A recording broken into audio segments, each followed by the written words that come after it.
Avant même sa venue au monde, l'être humain possède des réflexes. Pour ne pas s'emmêler dans le cordon ombilical, le fœtus étend ses bras de manière automatique, une façon de se protéger. C'est ce qu'on appelle le réflexe de Moro. Au moment le plus décisif de la vie d'un humain, les réflexes sont primordiaux. Pour un nouveau-né, la naissance est synonyme de changement radical et d'adaptation de l'organisme. La respiration, la régulation de la température, la prise de nourriture, mais également l'attraction terrestre, d'un seul coup, tout devient différent. Pédiatres et sages-femmes examinent immédiatement le nouveau-né pour s'assurer qu'il a bien supporté l'épreuve de la naissance.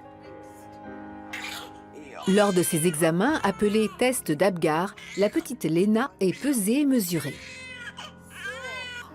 Léna a le teint rose, elle est robuste et hurle à plein poumon. Bref, un bébé en pleine forme. En plus du pouls et de la respiration, on vérifie les réflexes primitifs, condition sine qua non pour que Léna se développe normalement. Le réflexe de succion automatique lui permet de se nourrir. Lorsqu'on lui touche le palais, le bébé se met à téter. Le réflexe d'agrippement de ces petites menottes est un vestige de l'évolution et servait aux nourrissons à s'accrocher à leur mère. Et voici le réflexe de Babinski, qui se manifeste par un déploiement des orteils. Ces réflexes sont déclenchés de manière inconsciente à l'intérieur du tronc cérébral, et ce, avant même que toute pensée consciente puisse se faire. Si la présence de ces réflexes archaïques ne peut être prouvée lors de l'examen, cela peut indiquer de graves lésions cérébrales. Voilà pourquoi ce test des réflexes est si important. Chez Léna, tout va pour le mieux. Ces prochains mois, elle aura encore grand besoin de ces réflexes primitifs, mais seulement jusqu'à ce que son cerveau soit suffisamment développé pour pouvoir contrôler seul ses mouvements, pour l'instant automatiques.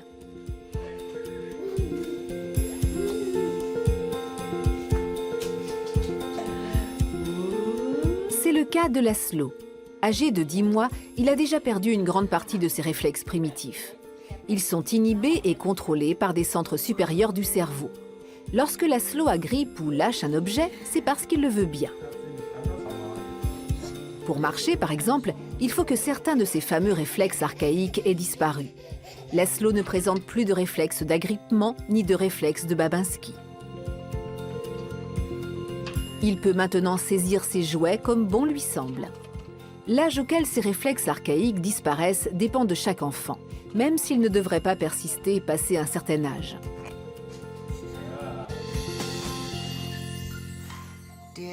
Le réflexe de Babinski, par exemple, doit disparaître au bout d'1 an. Autrement, l'enfant ne peut pas marcher. Il en va de même pour le réflexe de préhension des pieds, qui disparaît à mesure que l'enfant grandit. Avec le temps, les réflexes archaïques deviennent donc superflus. Mais ils ne disparaissent pas toujours automatiquement. Parfois, des réactions persistent et gênent les petits dans leur développement. Conséquence possible, ils apprennent à parler sur le tard, connaissent des problèmes d'équilibre ou des troubles de l'attention. Pour éviter cela, les bambins de ce jardin d'enfants de Wetzlar suivent un entraînement sensorimoteur. Des exercices ciblés censés leur permettre de se débarrasser des potentiels vestiges de leurs réflexes primitifs. 4, 5, 6, 7, 8, 9. Tourne en rond, les yeux fermés, on s'étire et on incline la tête. Ces exercices adaptés aux tout-petits se font sous forme de comptines et d'histoires. Ils font partie du quotidien des enfants de cet établissement.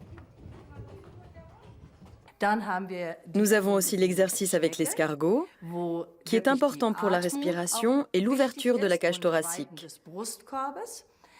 Si on observe les réflexes chez les nourrissons, on remarque que cet exercice reprend un peu le même mouvement que le réflexe de Moro.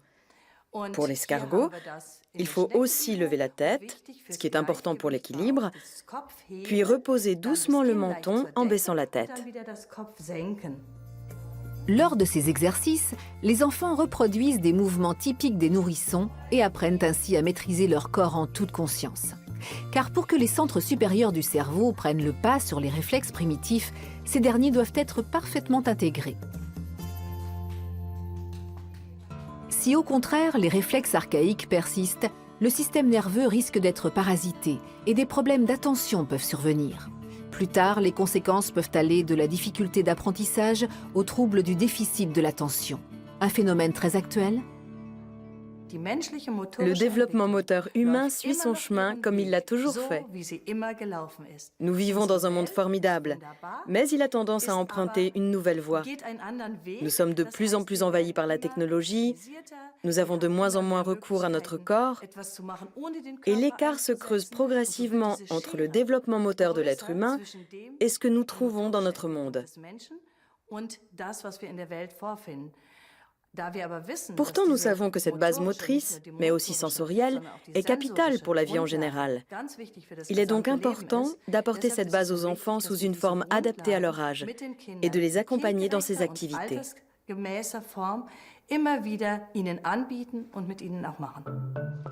Une étude mandatée par le ministère de l'Éducation et de la Culture du Land de Hesse prouve que ces exercices sensorimoteurs ont un effet positif sur les performances d'apprentissage à l'école. C'est pour cette raison qu'aujourd'hui, de nombreuses crèches et écoles allemandes se sont jointes à ce projet. De petits exercices, certes, mais pour de grands résultats.